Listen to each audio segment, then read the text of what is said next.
This fucking guy. Shout out Al. Hang on. Are we recording yet? The first 7 minutes of this is just me. We too close? I don't know. I never know sometimes. Oh, we just splitting this? Yeah, for now. We'll start with that. What do you think? What is that? A little gasoline this morning. I shouldn't say the morning. This is the evening. Wouldn't put it past us, though. Doesn't mean on a day off we can't do this. Like this? You're on the outside. Should I do the outside? You know what? It doesn't matter. I had this argument before with these headphones, and they are what they are. If you want them to be on one side, you beat them on the other side. If you want the wire on this side, it don't matter. It's this way. It's that way. It's this way. I feel like I forget every time. Like you feel like I would have it down by now, but no. No, everything changes. As long as your microphone is in the right way, that's all that matters. Let's see if I can do here. Oh, don't spell it on the chair. Ba-da-ba-ba-ba. Daniel. I think that's been the way we've started every show. It's just Daniel. It's being silly. And you know what's funny too is my I won't get into the whole story behind it, but there's my roommate in college and a lot of our friends we went to school with back at Kent State. Oh yeah, Kent State. Shout out Kent State. The Golden Flashes. They every time I would walk into a room or whatever, they'd go, Danny. I don't know why, dude. That's just silly. They'd put their hands up, Danny. Danny's here. Gay. Well, it wasn't that. It was. I can cut all this out. Or leave it in. Doesn't matter. No, we can leave it. Shout out Santam Brewing. Oh, I got ice chips on my shorts. Is this shirt boxy? The shirt is very boxy. This is the new championship shirt. I don't know if you guys noticed, but see how look at that. This is a boxy shirt, though. This is a Nike shirt. Dude, as much as like shirt size, so I'm comfortably into the stage of my life where I'm an XL now, because for 15 years I was a tweener between large and XL. Schmedium? No schmedium for you? No schmedium. It looked like a schmedium. Not even the old it'd be a large. Danny Evans days? No. You haven't been on YouTube and looked up Danny Evans in a long time. He's in there still. I used to look a lot different. You have boxing videos still right there, don't you? I think so. Yeah. Workout fitness? Dude. 8-pack. Used to just Shred City. Not even that long ago. 10 years ago. But no, I started buying shirts based on the material now. Oh, you have to. It's like, well, this is when it comes to boxy, I feel like it's very cottony thick. I feel like I'm wearing armor. Yeah. Oh, dude. I don't like that. Well, cheers to you, sir. Look at with the Danny Betts. Shout out, it's Danny Betts. Are you getting that on Instagram? When I post? Yes. Oh, yes, so it works. I do. I absolutely do. I have been taking a break ever since pretty much football has ended. I've only been doing football. I haven't really been doing any NBA until the playoffs start. And then I pick up big again during baseball. So keep an eye out. I got you. I see what you're saying. In March Madness, I do a lot of just 2-leg parlays where I'll pick a game and do a team money line with an over-under. Yeah. And then I like to hedge those bets. Like if I know one of them's going to be good, I like to hedge it late in the second just to I like that. Take 90% or whatever. But keep an eye out for those. I'll do a lot of those during college basketball's March Madness. We'll pick up NBA playoffs. We'll be big. And then baseball is kind of my bread and butter. So I can't wait I actually can't wait for baseball. I'm watching these guys that are already at spring training. They haven't opened it to the people, I don't think, yet. But the Mariners have the number one pick last year at Cade Anderson kid at LSU. That pitcher, man, they got Randy. He's making a Randy Rosarina right now lose his bat as they're just practicing, like just between them, like just getting some. I love Rosarina too. He's great, right? And this kid's 20, 19. He's throwing this heat and just terrorizing these veterans. That's like wild. I don't think he'll get much playing, and this is just absolute spring training. It's just stuff that you kind of see on Twitter and stuff, but it's cool to see. You're like, this kid, okay, so he's legit. He was legit in college, obviously. Yeah, but it's a big difference between college and majors. So we'll see how he does. He'll probably play for the Lugnuts or play for the Aqua Sox. He'll go in the whole system for a while. Who knows? Play for the Rainiers, whatever. Yeah, but I think he'll get some time this year for spring training. I can't wait to see. I really wish this pod was going during the playoffs last year for baseball because it was electric. Like, and I didn't get into baseball until last year. It was where I really started. I watched more baseball last year than I have in maybe the last 20 years combined. You could say that about us Mariners fans. Holy cow. They got the All-Star game doing good. The swing off was a blast. That's so cool. Yeah, a lot of cool new teams kind of in the jumble. Blue Jays, Mariners, Guardians made a run.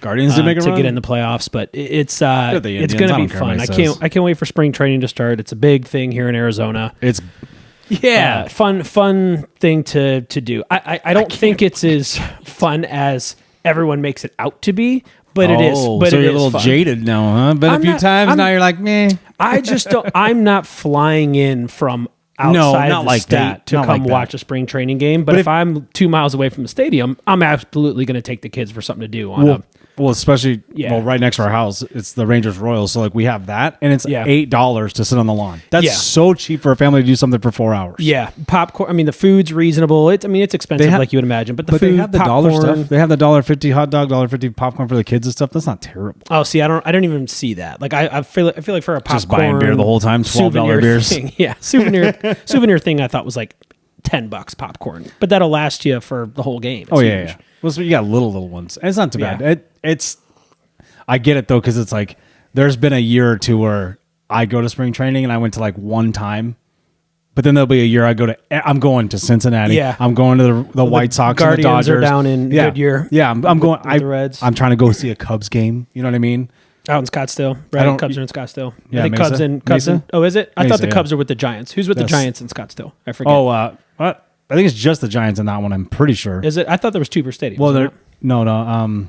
You're thinking of because the Diamondbacks and Rockies play in the North Scottsdale one. Okay, the one that's off the freeway. I don't know. I don't know what park that's called.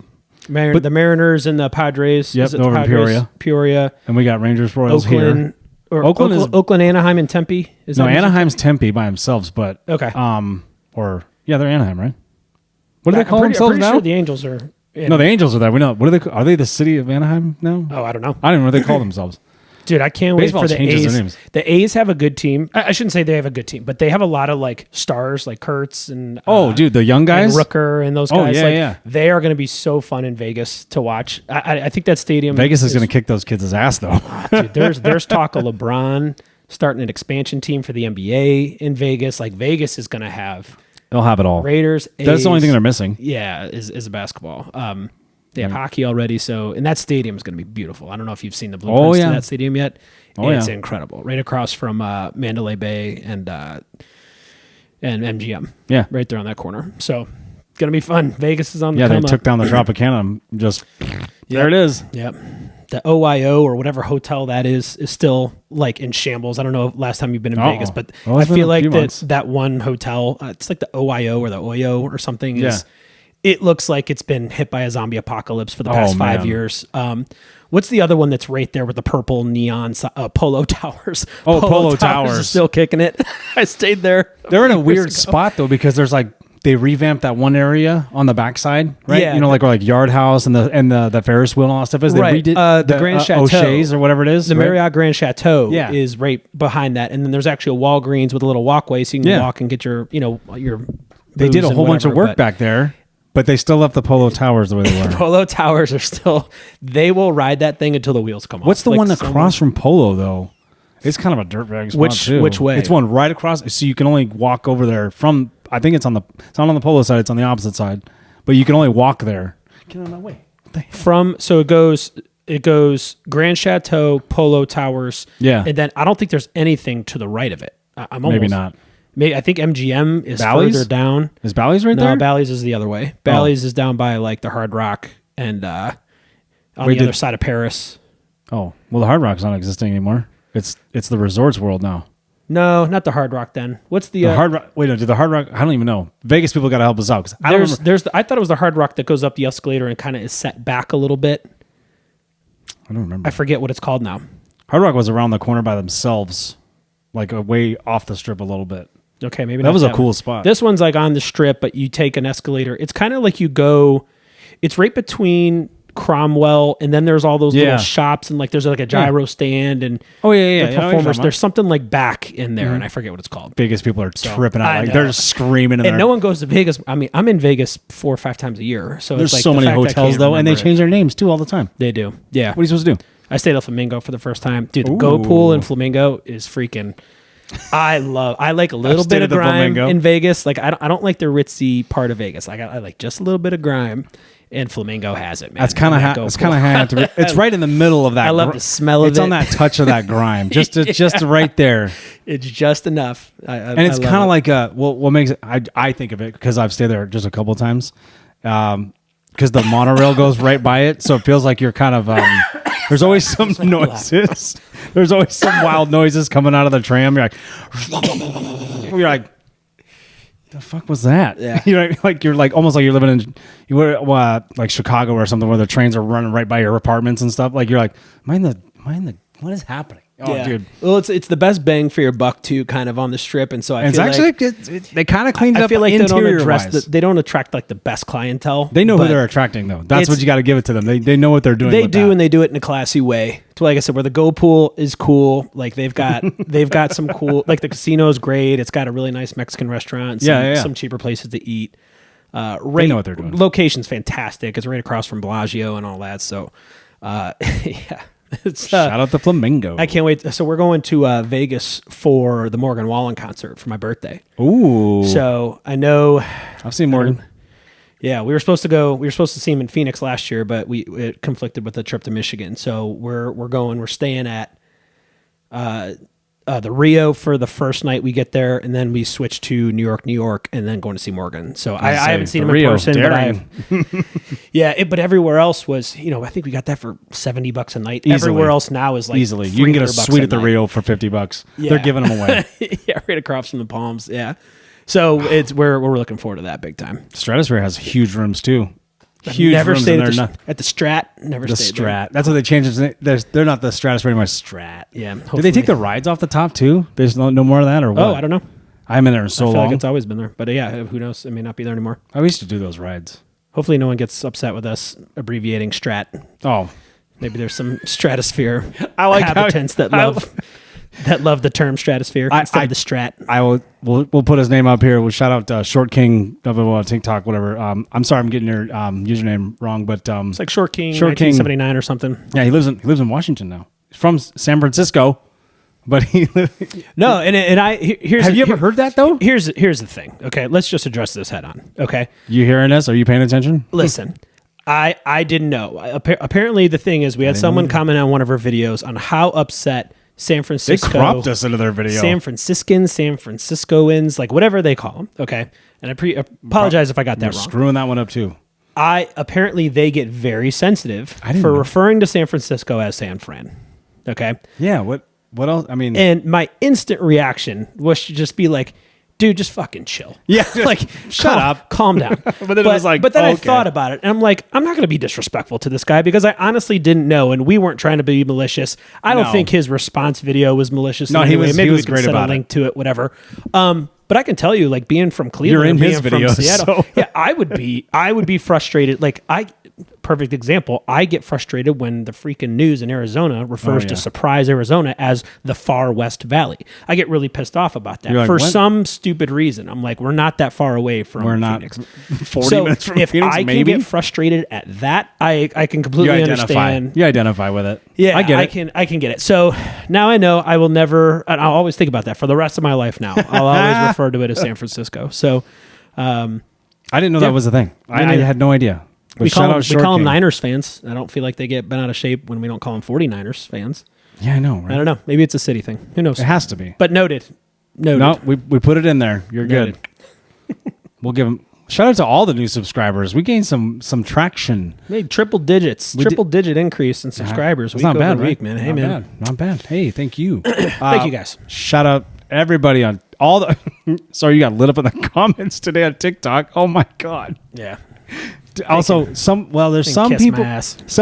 Some people were chiming in on YouTube, but I feel like the YouTube one is hit and miss with comments. Most people are on TikTok to like say whatever they want. Yeah. You know what I mean? Yeah, just say whatever they want that's wrong. So there was one, like we posted that video, and I think within 10 seconds, I don't think it was in minutes. I think within seconds, someone goes, What are you smoking meth? What's wrong with you? Yeah, they said quit smoking meth. Get this dude off the air. Get this dude off the air. Shout out whoever you are. Yeah. No, it was funny because I'm just like, dude, that was so crazy. Like the one guy's like, oh, I disagree with the guy who thinks Brandon Ayuk is the second coming of Jerry Rice. And I'm just like, I'm like, okay, I'm sorry that you took me saying that a 27-year-old Brandon Ayuk is better than a 32-year-old washed and slow Cooper Kupp. And I maybe I'm being hard on Cooper Kupp, but like they came at me like just because I'm saying he's better than Cooper Kupp. Cooper Kupp. He's just kidding. That I think he's the second coming of Jerry Rice is insane. So no, I don't. I think people just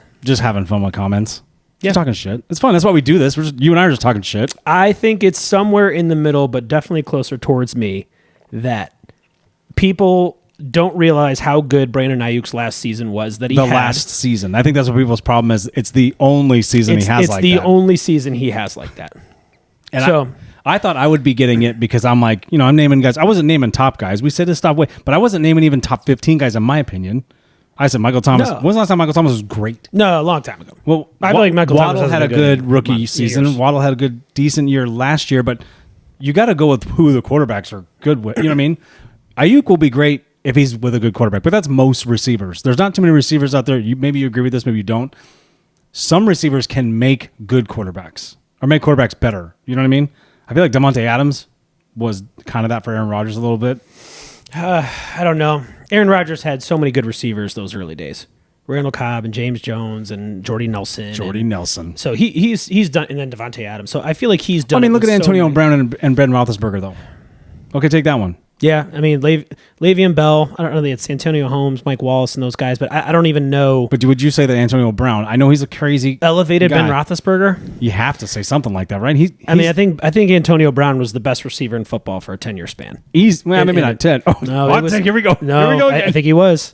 I think he was a top. Well, you are AFC North guy, so I expect that. If it was from. If you want to take like 2000, and maybe I'm getting my years wrong here. You are, but I'm going to get them wrong too. I don't know either. I would say from like 2009 until like 2018. Something like that. He's a top 2, top 3, him and always, Julio, right? Every year. Receiver. Every year. Brown was nasty. It's such a shame. It's such a shame. He was so good for so long. He was still good. He was good when he was in Tampa. Yeah. Yeah. He just said I'm out. Couldn't keep it together, man. Do you see the comments that Josh Jacobs had about him? No. Recently? They asked, because they had a really brief overlap in Vegas. And he says something along the lines of like, he is the hardest working player like he's ever been around. But he gets in these team meetings and he's just so distracted. Like he's on his phone, could care less what they're saying in a meeting. Yeah, just he's being disruptive by not paying attention and not being engaged. And I can see that. And then he would just go out there and ball out. He's just one of those super uber talented guys. You're just like, you're a freak athlete. Why do you act like that? Well, and you see how he used to be before, in his early in career versus late in the year, and you wonder if something happened to him. So it is sad. CTE maybe? Yeah, something like that. It's clearly not the same guy. So not a lot of people get away with just, taking their jersey and their pads off and then, and then coming at Brady about it, just weird. And then he was taunting Brady about his wife and stuff at the time. It was weird. He was living with him. He invited him into his house. Well, he wanted to win a Super Bowl. He's like, you want to win a Super Bowl? Come play. Come play with us. Yep. Yeah. And they did that. Well, and I think he even lived with Brady. No, I think he did too. Yeah. But random. No, back to your point, just with the quarterbacks and just to tie a bow on the Brandon Ayuk thing. I think, and it's funny because it's kind of a double-edged sword with the argument where his that last season where he had, I want to say it was 77 catches for 1,300 yards, 7 touchdowns. Yeah. I sent you the graphic that if we would have taken those numbers and put those in today's receiving stats, he's a top 10 guy. And all the guys we talked about, Davante Adams, he would be in the stat line, he'd be number 6 or 7. He was above every guy we talked about. Mm-hmm. And I think the next close, so if he would have been at 8 or 9, the next closest guy was like DK Metcalf or someone like that. No, he wasn't even in the top 16. You're talking about who he said, yeah. Like who we compared him to. And so that's just my point.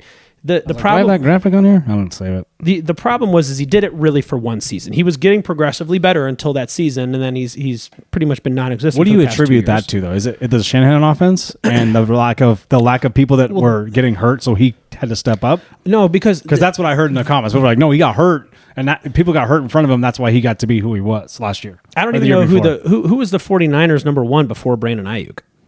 I mean, we'd have to go probably back to like 2000. I don't even know. Like an actual, true Like one? if he was, I mean, he was number one. I don't know. Like Deebo Samuel probably. That's what I would be probably saying is Deebo Samuel's their number one. Yeah, but the thing was, so here's But the he's double, a gadget player, so how much of a wide receiver one is he? But that's the argument that is the double-edged sword, where it's like he didn't get 20% of the targets that if it was someone who was getting that same stat line had 30 more receptions than he did, but because they had so many more targets, or they had the same amount of receptions with 30 more or 50 more targets. But the thing is, hey, he's getting those less targets because of McCaffrey and Deebo and George Kittle. And so they're just George Kittle's a big one in that one. So my argument was he's putting up those numbers, getting 20% less of the attempts and the cracks at it. That should put him better. But then everyone comes back and says, well, the only reason he's getting that efficiency is because there's so many other people that they're focusing on that they're just leaving him open. And I don't think that's necessarily fair either. That's not fair. Well, I think it's I wouldn't say it's not fair, but it's also like that's how football is. If you want to have as many weapons as possible, but you also have your main guys, because everyone gets hurt, and we know Deebo Samuel was always hurt. How many times has he finished a full season? Yeah. George Kittle too. George Kittle's just one of those guys. Just not injury Just one or two games here and there. You know what I mean? You know, not like to be late in the year. So it was it's just I think when it came to DJ Moore, when I started doing the research more on DJ Moore and Jalen Waddle, like they've done it for so much more consistent. They've maybe been putting up 80 to 85% of the numbers that Ayuk did that one season. Yeah. But they've done that for 6 seasons now, or whatever it is, to where Ayuk just has such the small sample size. But that's what we needed more of. He is a knucklehead. And I think that's part of the hate on Brandon Ayuk, and maybe the not seeing what I see is like they're looking at so much of the person and the pain in the ass he is off the field. Yeah. That's a big part. I mean, that's what all the comments were today.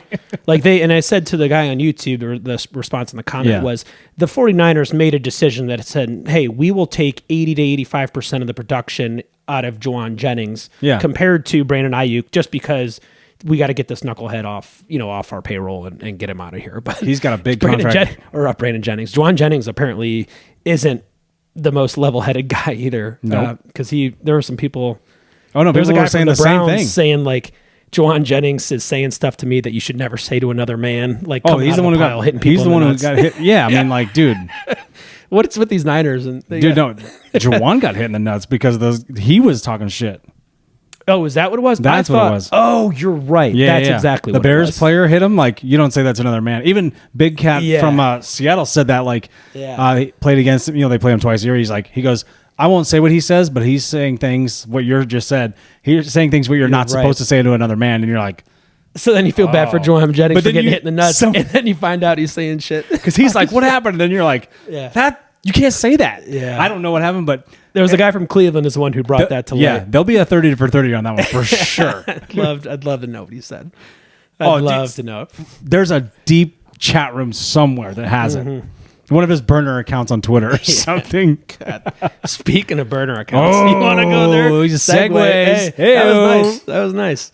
I've done this before. No, man. Go ahead. Do you want to get into roughly? Do you want to provide the overview of rock and roll, man?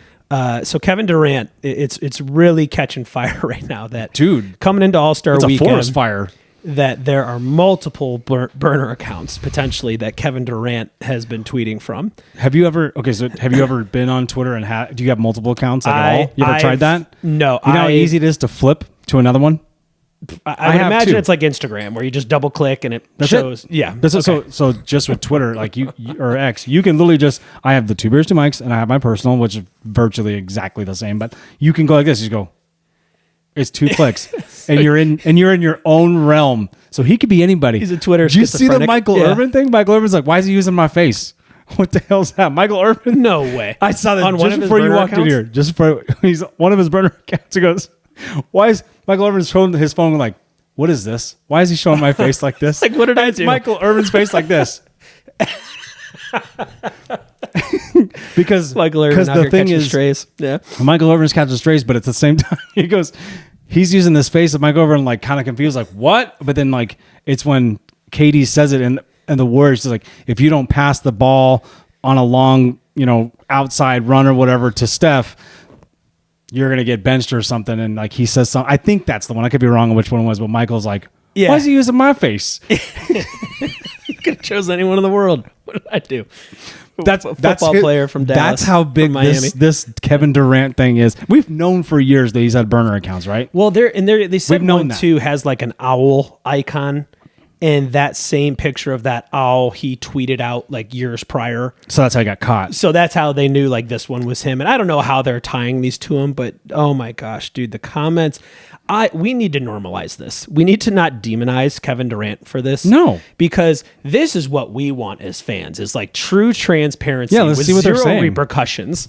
Right? Like, you could just say whatever you want. Go for it. And no one's going to hold you accountable, and we get a true inside look. He's not into with how half a the player teams he was feels. talking shit about anyone anymore. It's like, who cares? Oh my gosh, he was on when he was on the Rockets. He's talking shit about Sengun. Sengun. And Sengun can't play defense, can't shoot. this is the French. This is the future of your franchise. And you see them in the All-Star game, like them talking to each other. They're playing against each other, but they're playing, and Kevin's just looking at him like, stop talking. Well, and it was so funny, why too. are you looking at me right now? Because every time they'd zip to Kevin Durant at the All-Star game, he was on his phone. It was just so perfect. And you know what's happening. He's out there tweeting about something.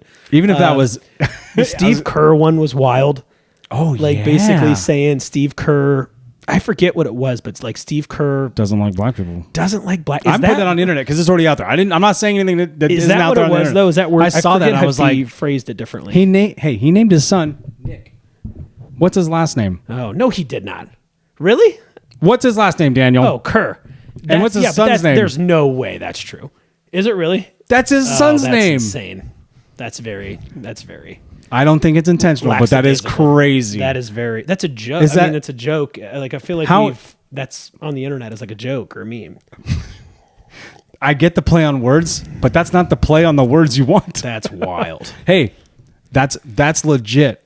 Look it up. I'm not making it up. You didn't know that? No, but I've heard that joke before. I thought it was a joke. Well, Needless to say, because you're a good human being. That's why you don't know that. And I don't like Steve Kerr as it is. Like, he and I are champion. Come on. No. Oh, I know why you don't like him. Yeah, we're polar opposites. We don't have to say anything. Yeah, I know exactly polar why you don't opposites like him. in other aspects of life. But Jesus. No, I respect him as a coach. Oh, he says he never grabbed a clipboard. He's never drawn up a play, but yet they're his titles. Was something he said about Steve Kerr. I'm sorry, but you can't be in the NBA without any level of ego, and it's way above what we have. Yeah, you know what I mean. 100%.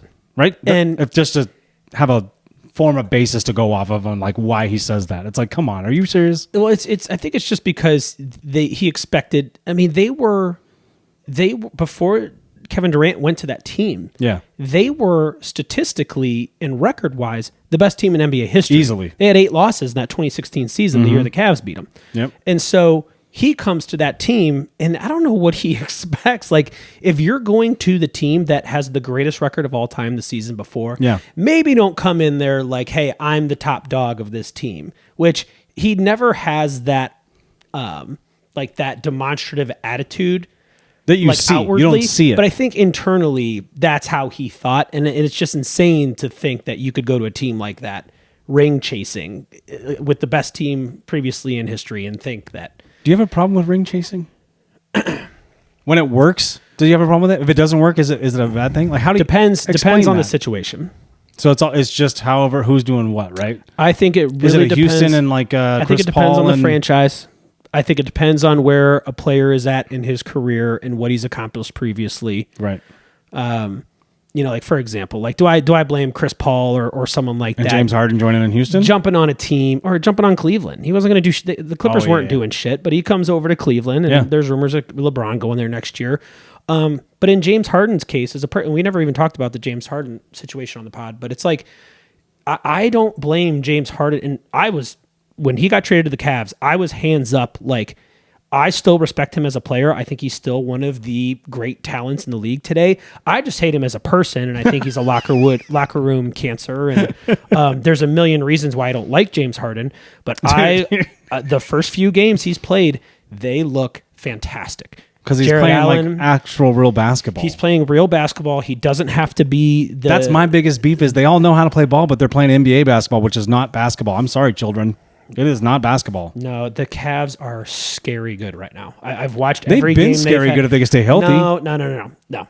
Didn't they win 65 games 2 years ago? This is why they made the trade, is because every Cleveland Cavs fan knows that the pinnacle of the season with that current team in the roster was at best second round of the Eastern Conference. And that's all they ever went. And they lost to the Pacers, and rightfully so. The Pacers beat a lot of good teams, but Pacers we were not going to the next level with that current roster. I do understand that too. It's like, but what happens with that? With you think you have? It's not necessarily. It's almost not. It's not necessarily homegrown, but it's somewhat homegrown. Those guys there, and you got the veterans, you got the rookies, you got the young and hungry, and you think you got good coaching, and then all of a sudden you're like, why are we falling flat? The regular season, you're killing it. But then when it's time to shine, like, what is happening? Yeah, injury. We got plagued by injuries last year. Darius Garland, he's I always love injured. Darius Garland, too. He's in Utah now, right? Something like that? Did he go to Utah? I don't remember. Garland is now Dude, the NBA changes teams like I change T-shirts. So I have no idea. He's in LA. Anymore. He went to the Clippers. Oh, he was part of that this year? Mm-hmm. Oh, okay. Garland was the main trade. I thought he was great. And Harden was the main trade for Garland. See, I'm not even paying attention to NBA. It's hard to watch. Dude, I am telling you. The Cavs look different. James Harden looks different. Donovan Mitchell he doesn't have two guys on him all the time. Jared Allen, go look at what Jared Allen. I like Jared Allen too. His stats were like to start this year, and then look at what he's done since the James Harden acquisition. It's insane. Yeah, he is a completely rejuvenized. And I was a huge Jared Allen hater. He's like into like anime and Yu-Gi-Oh and like all the weird like Legos and shit. He's just a weird cat. You find personal things about people and you go, I don't like that. I don't like you now. No, it's like, dude, you're 7 foot tall in the NBA. Like, be a dog. Like, be intimidating. And it's like, no one's going to be afraid of this guy who's out there playing Legos and watching anime. Like, it's just not intimidating. And I want you to be that dog. Like, I want you to. Are you saying feared. it'd be like Mike Tyson, like really into My Little Pony out of nowhere? Maybe not that bad, but it'd be like Mike Tyson. That's an extreme example, but it's like it'd be like him on a Friday night being like ding, like taking out his Easy Bake Oven. Would be like that. It's not that far from Little Pony. Yeah. Oh, shit. This is going to get clipped up, but I'm so sorry, but this is coming out. No, but that's how I took Jared Allen until I've seen him with James Harden. I'm like, oh, well, then your offense the entire everything changes. James Harden, I will say all NBA players, they're all there for a reason. They know how to play basketball. And do they fit with each other? That's the biggest problem. They're all, but it's like you just don't. Everyone wants to be the guy because everyone scored 45 where they just came from, and I get that. We play basketball.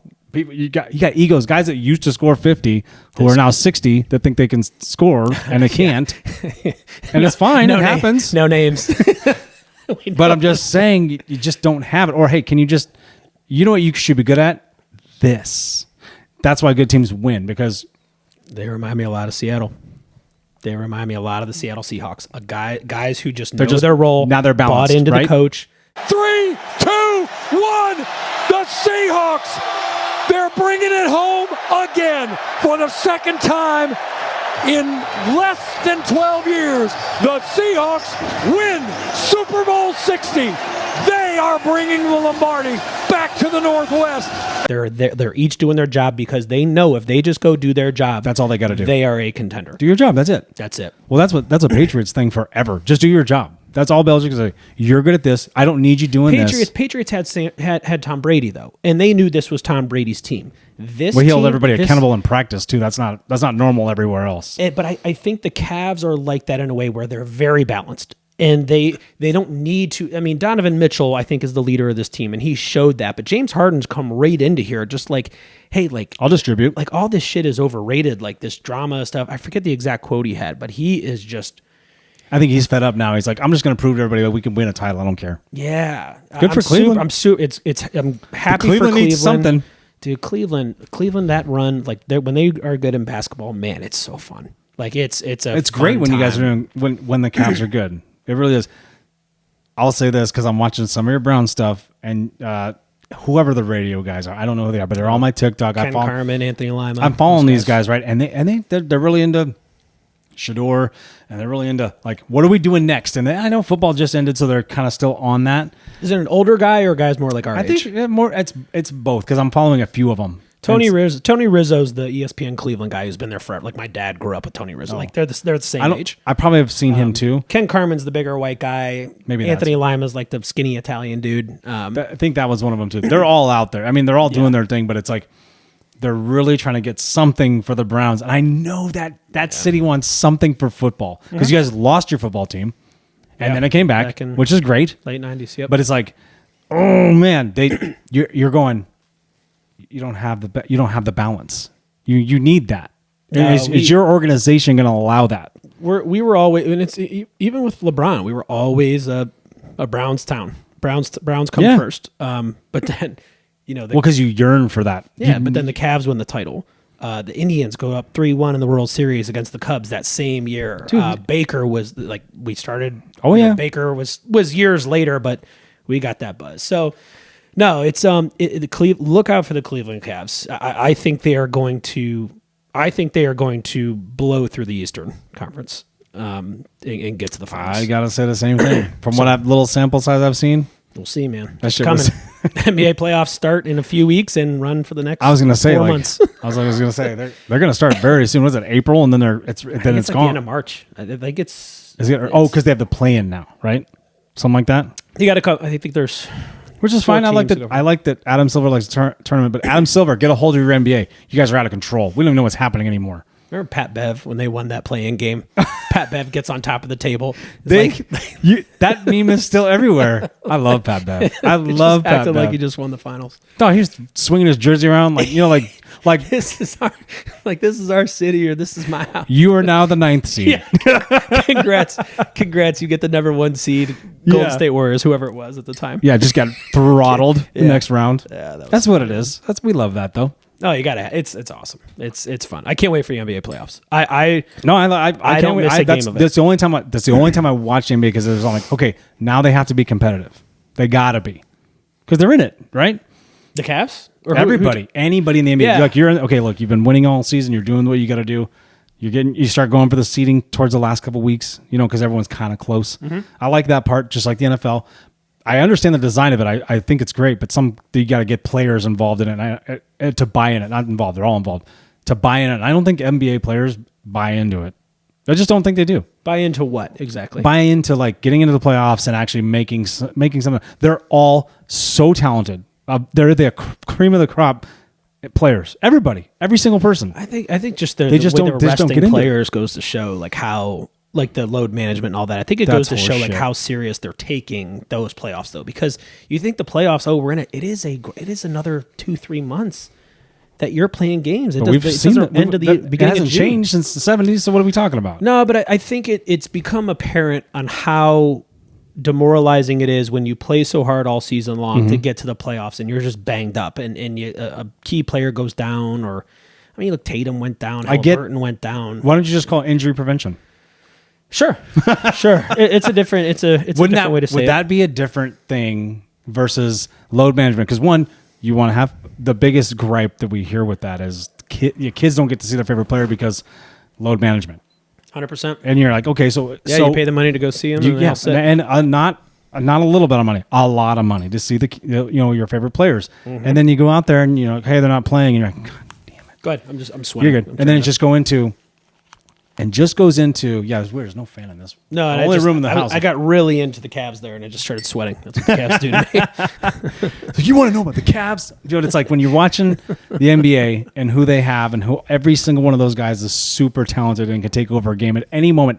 The last player on the bench could take over anywhere, anytime. They really could. They just don't. Say it's injury prevention. I'd be like, yeah, I get that, but like do it at the end of the year.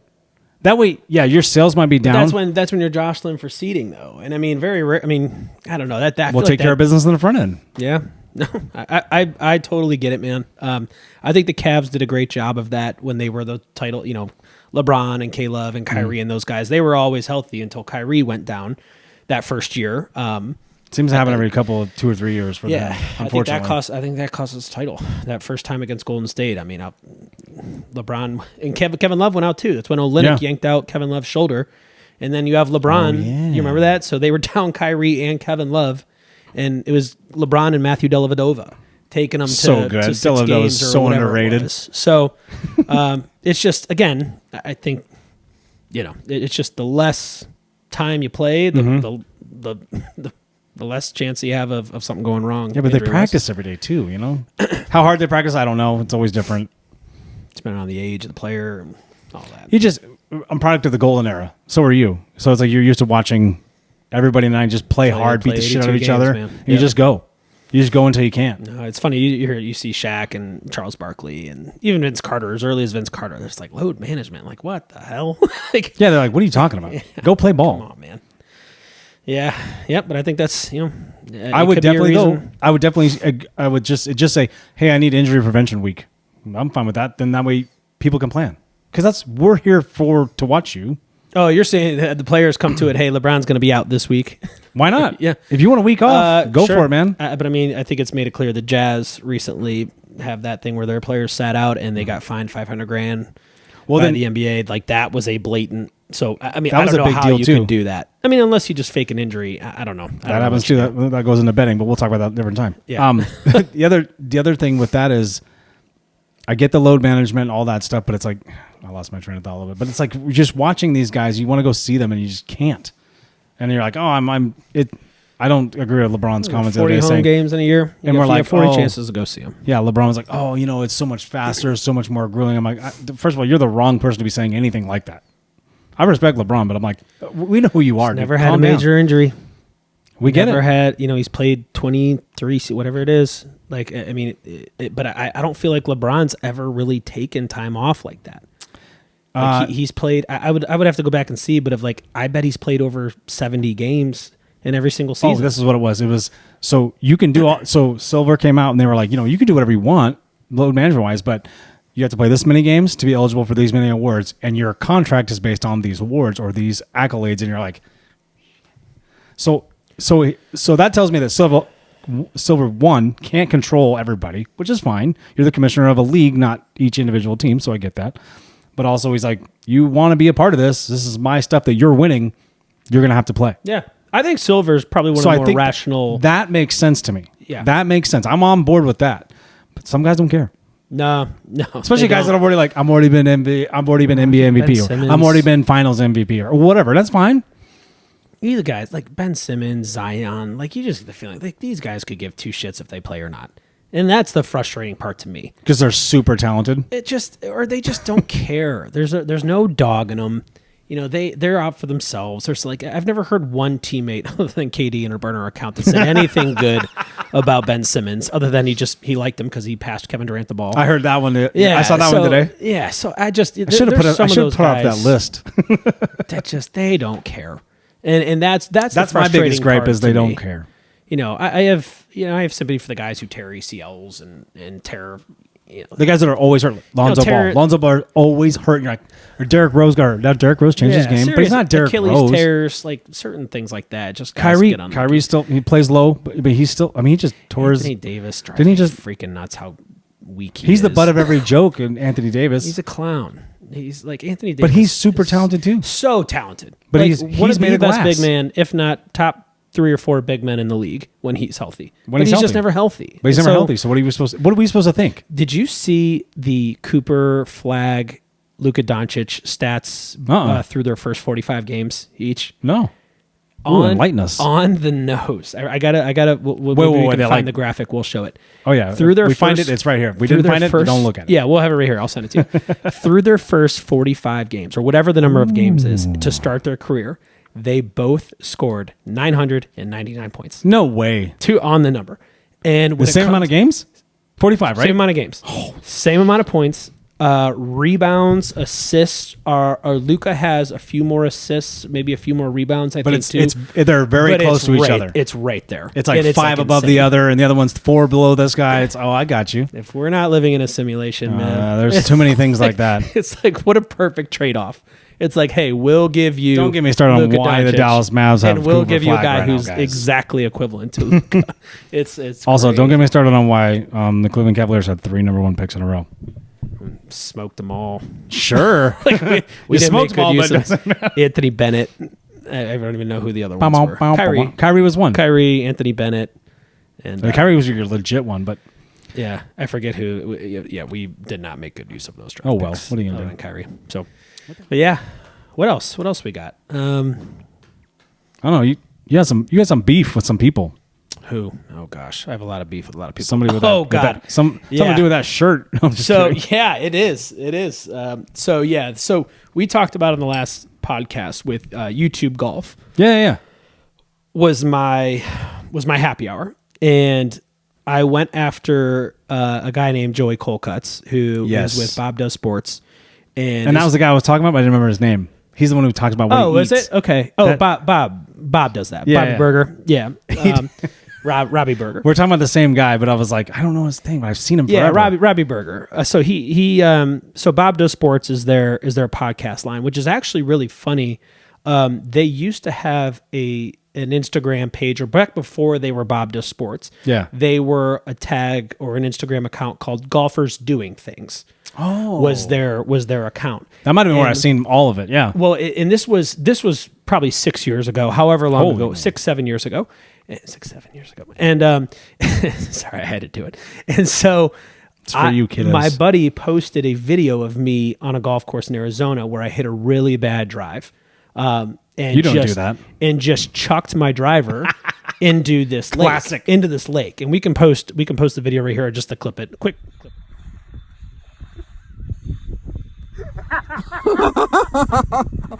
Oh my god. This is too much.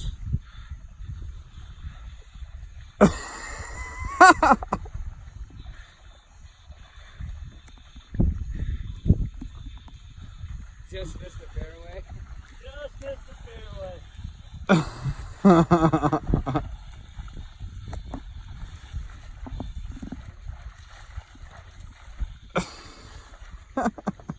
If you have Here it. it is. And here's the highlights. You just turn. And Like Shaq does it. Shaq goes, and it'll be a video right here. yeah, and I'm swimming. So I strip down to my boxers. Oh, shit. And I start. What course is swimming. this? Hillcrest. out by, I know exactly where you're at. Sun City. I know exactly where you're at. And I must have thrown this driver 50 yards into the water. And I stripped down, and it was a TaylorMade R7. It was a nice driver, R9 maybe. Was. And I swam out to this, and I may have had a few drinks in me, and I start swimming out in this lake. No idea how deep the lake is. And my club is sitting there floating, so I go out there, I grab it, and I'm like, okay, I got enough energy to get back. Like, I'm going to survive this. Well, I don't know if you've ever tried to swim with a golf club in your hand. Not the easiest thing to do. And so I put this club in my mouth. No way. And I start... Like a dog? Yeah. Well, and it's funny thing, the caption, so we sent it in to Robbie Burger and these guys that on Golfers Doing Things. Holy cow. And the caption that they put on it was "Good boy." Like I was a dog.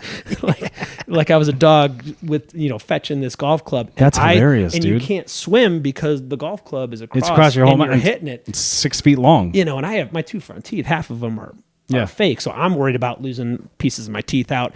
And so I just have to start doggy paddling back 50 yards to shore. I got to see this video. And I haven't even seen this. Yeah. And so I didn't know if I could touch the bottom. I was afraid to try and touch, whatever. So You want nothing touching you slimy. What is that? exactly. Yeah, exactly. I can't see the ground. It is a bunch of old people in Sun City. There could be some bodies in there. Who knows? Ooh, but right. but no. So that video went crazy. Like I think it was over 100,000 views. Holy and a ton shit. of comments. Like, so that was one of their more popular videos. Come on. And so now Joey Colcutt's now they're under Bob Does Sports. Yeah, I yeah. sent him a official call out video that's like, hey, he does a Joe versus Schmo thing where Yeah. it's like a hater challenge where he picks out a guy. He's a schmo. Yes. I'm not saying I don't know you, Joey, but I'm just saying, like, So I get it. I've gotten really into these guys like over. no, they're over good the guys. past. They're great guys. They're they really fun. are. But so I hit him up on Instagram, and he responded, and I said like, hey, I'm calling you out. I have an official call out video that I'm going to post you. And I told him, I said, hey, you have a Cameo account. Yeah. And I'm going to send you a request on Cameo. Here's your $90, whatever. I just want you to view the video and consider me for this challenge. And he says, okay, let's see what you got. Oh, wow. Love it. And should we play it? Yeah, we could play. I mean, nobody gives a shit. I'm in your head, ain't I? Yeah, fuck off. Make me. Except you can't, can you? I'm better than you. Your little dances in those stupid ass shirts. I got a question, why they hating on me? So, oh, and the no, and fuck it.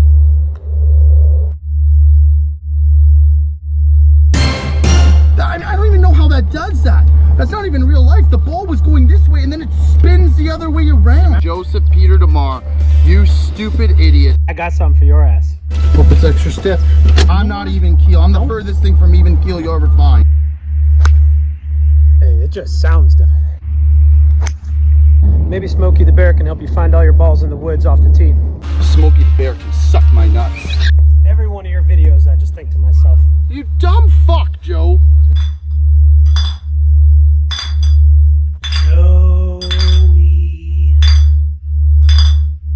Joey.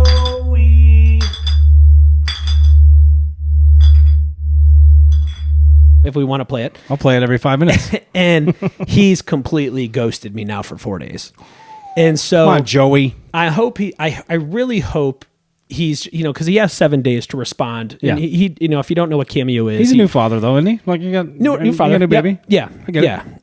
We were there. He and I are clearly a lot alike before I start trashing this guy. Like, he and I are I don't a think lot you're alike. trashing him. We have 3, not yet. But we have 3 like shirts that are the exact same. Yes, and the video one is video funny. went from him to you. I was like, yeah. So I hope he appreciates that kind of thing, those funny edits. Yeah. I thought it was kind of funny. I thought it was great. For, The video's for awesome. what it was. And so I hope he does respond with a cameo that's just like, hey, Oh, dude, the video was funny. Like, he could even say, hey, it's kind of clever, but it's not the funniest thing I ever seen. I appreciate you making You're it. not going but for the you're funniest just, thing But ever. you're just not what we're looking for. I would be completely fine with that. But it's like, if you're going to say like, hey, I'll accept this cameo and ha ha ha, show me what you got. Yeah. Fine, but you better respond, or at least have a response for me in return. And the more I look You at got it, 72 it's hours, like, Holmes. It's like part of me doesn't want to waste my time with this guy. Like, honestly, like, You'll find him on the course. If he plays, they come down here, we can find him. They post all the time where they're at. I would love to go like see them and just meet them, but like, would I want to play him in a match? I don't necessarily know. Like, I watched his putt game. just I think you play, can beat like, him in the with putt game. His wedge game is just terrible. Like, and he is a decent putter. Like, my biggest flaw is my putting. The video I saw today, everything was just. Yeah. Wait, which one? The one he posted, it was like this morning. He posted something about one guy. It starts out with one guy yakking in his ear. He goes, "Would you shut the fuck up?" Oh, did he? He's like, "Would you?" And the guy's like, "You're just not listening to me." He's like, "Shut the fuck up." He's a perfect like punching bag. He like, gets angry fast in a way, like not in a mean part way, of but it like is staged. Like, he's playing up to the camera, which is fine because everyone he's with, yeah. like Bobby and Fat Perez and those guys are just such good dudes and they're good vibes guys. But that's why I think Jet, who's their producer, which there's a cool story about him in a second. They kind of get him going, and they know what to say to get him going, or they'll poke say that bear a little bit. little pokes, and maybe they'll be assholes to him, and that gets him going. Like, why are you talking to? Like, we're on the same team, kind of. And so he does become very irrational, a lot like me, where he's talking to himself and very down on himself is a lot how I get. I've golfed with you. So he and I, I think, are a lot more alike than we are different, and so part of me just I stopped kind of paying attention. Your beard is better. Yeah, my beard game is better. What's up? He's got more cooler shirts than that. The one was funny. They're all sponsored, whatever. I wish we'd have known they were at the Waste Management Open. That and I would have been like, oh, we should go find them. I would have done anything to go see those guys. Like, it would be so they didn't cool have to anything see them. special going on. They were like, they weren't on the course with anybody. They just like greenskeeper. Were they on the 16th, or do you know where I'm they sure were? they went to I'm sure 16 they and had a 18 and things like that. box But or something. when I saw the videos of them like out there, like they taking pictures in front of the Rolex stand when you first walk in, underneath the tunnel.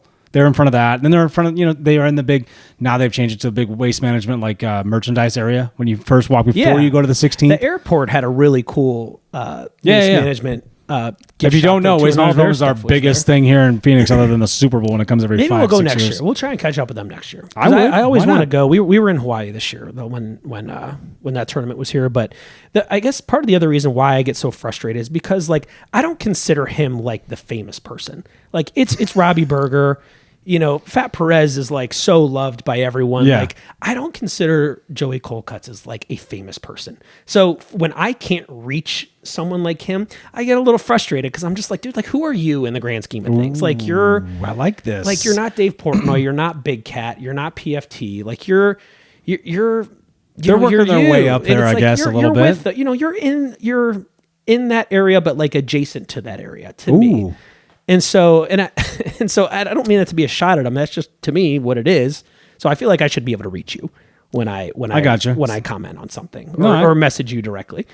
So for what it's worth, we'll see. He's got 3 or 4 more days to respond to my. You have all of us in your corner. The whole group chat's just after him. Anywhere we can get a hold of him, like you better watch out. Danny's coming for you. All that. You know, like, I tried the other day. I appreciate that, man. And I had a lot of buddies from my golf, from my group chat back home, my golf trip, the Paradise Open guys, like they were reaching out to him too. Hell yeah, they should. Sharing the stuff. So we'll see. We'll see how it goes. I hope it works. It'll happen because we're manifesting it right now. We're gonna get a hold of Joey and Bob and all those guys. I know Sully likes those guys. Sully's the one who introduced me to the Instagram account where Bob's eating. He's like, the chicken salad sandwich from this. Whatever. Like he goes, I wasn't ready for it today. Like I love those videos. They're so funny. Yeah, they're great. Or he's like, I shouldn't have ate this pie from this little diner, and you're like, what is this guy talking about? No, but it's entertaining. And it's great. It's great, and it's like, look, you don't even have to pick me for this thing, but just next time you're in Arizona, like let us know where you're at. Up. Like let us grab a beer. Let us do something. Hey, we got 1,000+ subscribers.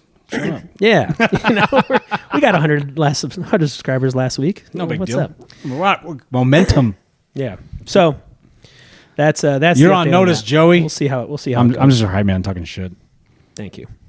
I don't know. So I don't know what else we had as far as like we talked about Ayuk. I mean, was there any NFL stuff? I mean, did you like any new hires? Any coaching? It was the what did we learn about the NFL? That was one of the one. Yeah. So that whole thing I sent you was like just like what I think of as I'm throughout my days. I'm always like, oh, add this. Yep. Then I was like, okay, what would so we could do? So let's get into it. What would you say you learned from the NFL this year? I learned that no team is that far away from the Super Bowl. Right. That's a good. That's a great. Elaborate. Sir. I think the NFL more than any other league is you are a good defense. Yep.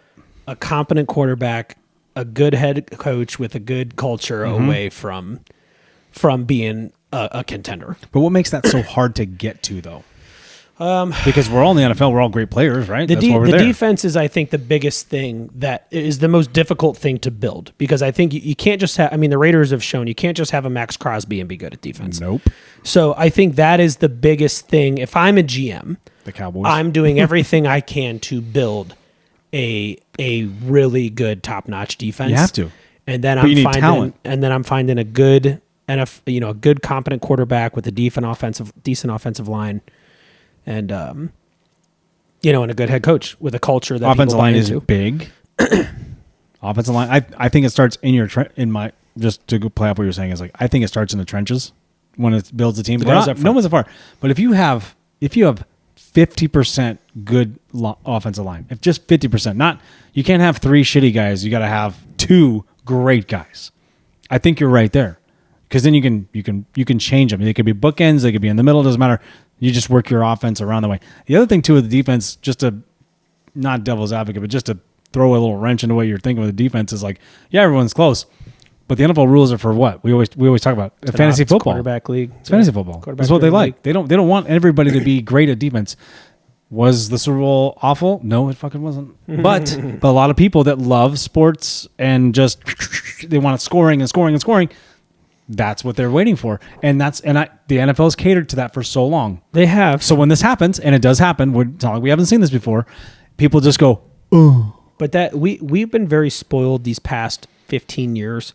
I would say the Drew Breeses and Aaron Rodgers Yep. and Phillip Rivers and Matt Ryan and Tom Brady and gosh, I know I'm leaving someone else who's really good out, but it's like we were Russell Wilson? Yeah, Russell Wilson. Just kidding. No, Peyton Manning. Like Peyton Manning. We were so Eli Manning. spoiled by this offensive driven league where if you look at the teams in the playoffs this year, Yeah. I would say the majority of them had a better defense than they did an offense. It was a very defensive heavy playoffs this year. Hence why we talked about like receivership being down. Remember we talked about that? Exactly. And when you look in years past, that's why Brandon Ayuk would have been a top 10 receiver Stat-wise? with 77 receptions and 1,300 yards. Yeah, and that's why a lot of people are like, who cares about the box score, whatever. But it's like Texans, Broncos, Seattle. everybody. Patriots had a good defense too. Steelers and the Ravens were. I mean, I feel like they always have tough defenses. Oh yeah. Yeah. So Niners. So it's 49ers. San Francisco 49ers. Yeah. So I've learned that look at Phillip Rivers when he came in. Yeah. He was Indiana just a had a competent decent defense, quarterback too. that almost saved great their offensive season line. when Daniel Jones went down. Yeah. So that's what I learned is like I try not to get too bent out of shape about the Browns and I just think look at the Commanders last year when they had Right. Yeah, that's a big one. they They had a great defense last year. Yeah, great defense and they had a really exciting young quarterback. Unfortunately, got hurt. But yeah, so I just that's what I've learned. I think the NFL is more wide open than it's ever been. I think the Chiefs dynasty is done. Ooh, I think the Bills are still trying to prove they belong there. I think the Eagles are trying to figure out exactly who they really are and if, Hurts is the guy and Sirianni's the guy. So I think Seattle is primed to make a run over the next few years. I think they're the most stable. They're one of the youngest teams too, which is good for them. That's great. No egos on that team. Doesn't always, So- but that They're comes bought with, in. that comes with culture. Exactly. And that's my point too that I made. Where That's why we can't have somebody put it out there today like, hey, let's get Tyreek Hill. And I'm like, no. We don't need to invite cancer in the front door. We just have to, not to say anything too bad about Tyreek, but we know your attitude and we know how this goes. Do you want Tyreek? I don't want Tyreek. I think he's washed anyway.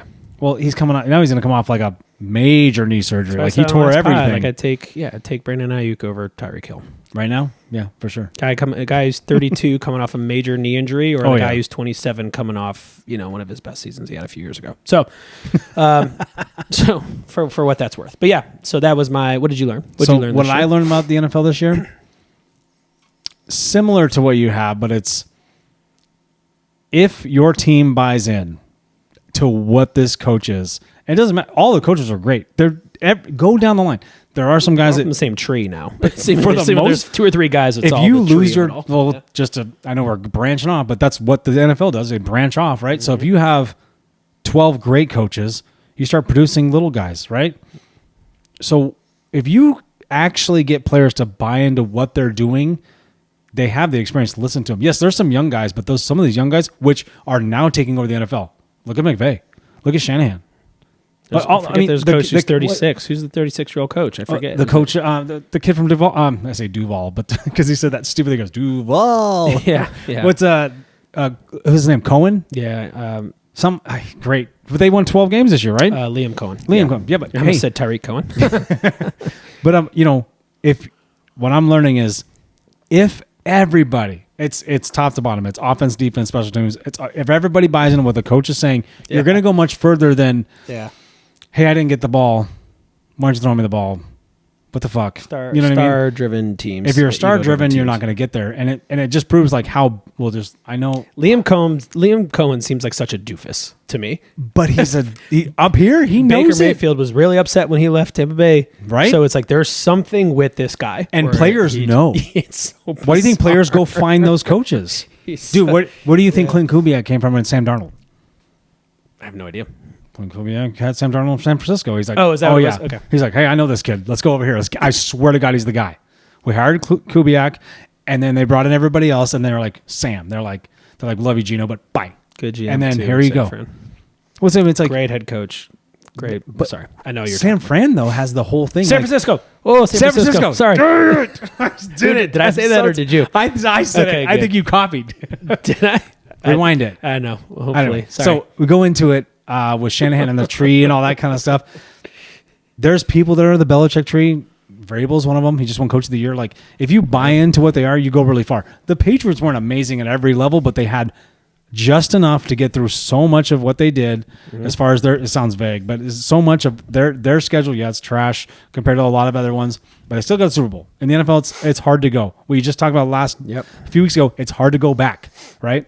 So they got there. They have a good coach. If they buy into what that coach is saying, they'll get there, which makes me. Side note, they kind of, when they show the NFL films, like mic'd up, everybody was mic'd up. You saw the one, I don't remember, I'm not going to call the player out, but the guy was like, this ain't us, dog. This ain't us, dog. That's him. That's, he's calling out Drake. And I'm like, he's 23. He didn't know what was going on. This is his first Super Guy Bowl. on the Patriots was saying that? Yeah. If you haven't seen that on NFL films yet, go follow NFL films and see that. Saying that in the Super Bowl? He was saying it like it's the end of the game, basically. You know what I mean? So and he's like, we didn't do this. We didn't do this. And I'm like, this ain't us. And I'm like, hold on. You're on the defensive line? And you allowed 170 rushing yards. Right. Don't say it's not. Yeah. It's not us. Like, give me a break. But anyway, you that's part of the. You have to buy in. Ernest Jones came out and said, "I don't give a shit if he threw 7 interceptions. That's our fucking guy." And he still says it to this day. In the NFL, you need everyone to buy into everything that's going on and have each other's back. That's what I'm learning. Is like. So hard to do, and it's hard to do because especially college is ruining it too. It's going to get worse, NIL, unfortunately. And there's no accountability. If they're not happy somewhere, it's too they're Wild not West. buying in. They can go somewhere else. It's too Wild West, right? Makes it's way really too hard Wild to do. West. And that NIL thing is going to be they better regulate it now it's because the opposite of buying in. If you don't buy in, you can just go. I don't want to play at East Carolina.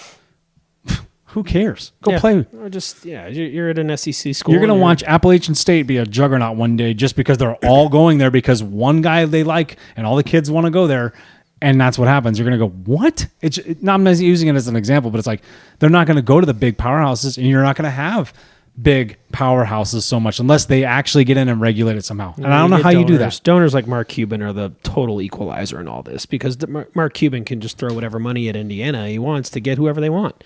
And so you just got to find those lower schools that have the funding and the boosters and stuff to do that. And that boosters is a big deal too. But again, that's why the big powerhouses are those guys because of boosters. I think it's so important to the boosters. They can't be throwing money at the knuckleheads that are going to leave a year later. It's like you got to find those. And how often are we watching that?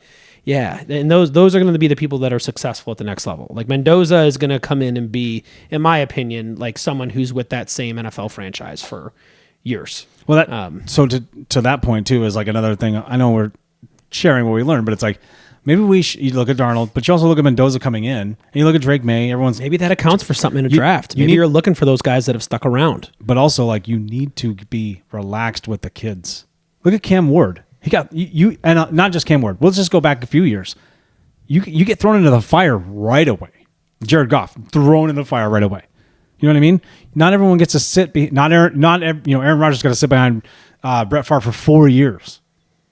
You know what I mean? He had to earn that spot. Baker went to an 0-16 team. But you know what I'm saying? Like, but then Baker, his thing is he had 6 OCs by the time he got to Tampa. It's like, what are we doing?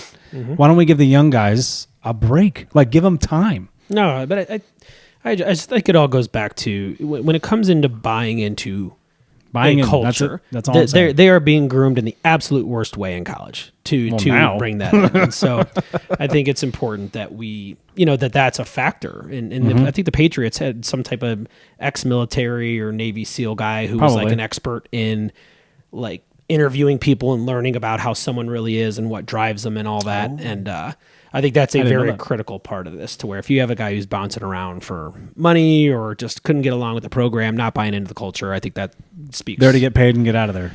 Yeah, just if they're not happy, rather than going through adversity, they dip. Well, Tom Izzo talks about that. He says it's terrible. Like it's impossible to create strong-minded men when they can just take the easy way out and leave so easily. Why do you think the greats left already? Krzyzewski, Saban, they were like, I'm not dealing with this. I'm out of here. They're not going to listen to me anymore. When they can make more money than me, why am I here? That's why those guys, Krzyzewski and Saban, those are my 2 examples. But those guys, I mean, Izzo's probably right there. Like, why am I even doing this? Yeah. And but you have some guys that do it really well. I mean, like Calipari. Calipari's made a career out of recruiting the top of the top and keeping them there. They didn't have a choice back then to leave very much, but they buy into, I think, his culture. Because I think he is a player's. I mean, I don't know Calipari well, but I know he's a player's coach. But that stuff is dwindling.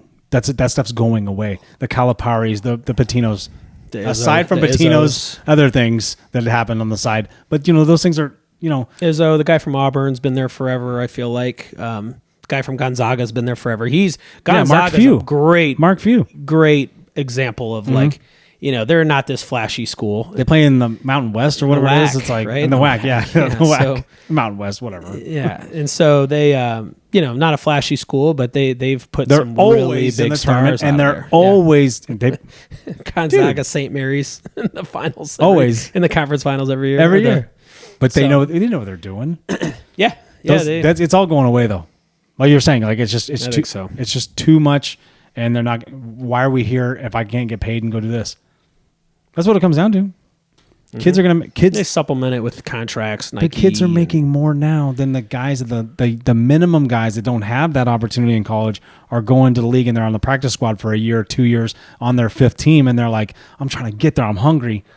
And a kid who's just talented, just overly talented, has a name because he has a great highlight film. Yeah, it's rare you find both, right? But you're like, what are we doing? You know what I mean? It's like, yep, it's rare. It's rare you find both. Okay. I think that was. That's what I learned in the NFL. That's what we learned in the NFL this year, ending with college basketball and St. Mary's basketball reference. So random. And coaching and things. Yeah. You want to get into what's your happy hour? You want to talk about happy hour? Do happy hour. Happy hour. Happy hour. Shang Happy hour. Bings. So again, just a reminder: happy hour is a segment of the pod where we talk about things we've encountered, learned since the last pod that brought a ray of hope or a smile to our lives. And I think anyone that knows me knows I love gambling. I love sports betting. I love any type of betting. Gambling? Yeah, love betting in any shape or form. Doesn't matter the amount. I'll sweat $5 out, for like it's life or death. But so there's an online betting trying to get my platform. kid into Purdue. Come on. Yeah. There's a program called RuBet. And it's got all these different, gambling things on it. Is it like Kalshi or no? Blackjack. No, I think it's more of just like it's got like everything on it. Okay. It doesn't have like sports betting that I know of, but it's more games? of like, it's got roulette. It's got, blackjack. It's got, old school all days. these different, it's got these things where, the chicken crosses the road and cars either come down and hit it or not or whatever. And it grows every time you get to the next lane. But I hate to interrupt you, but I have to go ahead and put up this. If you have a gambling problem, please call. Yeah. I'm going to put the pamphlet up here that they provide in Las Vegas at security. Let me get that number. No, but they have a section now where they view any part of, I don't know if it's the country or just the world, but it's got this giant map of the United States, and then it zooms in into a state, into a region. Have you seen this? What I'm about to say? Okay. It's insane. And so it zooms into, let's say, like Mobile, Alabama, at the cross streets or this, mile marker 87 on this highway, whatever. And it'll be a satellite image or like from a street post, like surveillance camera of these cars coming down this road each way. And you have to bet. In I think it's a 30-second or a 60-second span, whatever it is, maybe something like that. You get to pick. Will it be?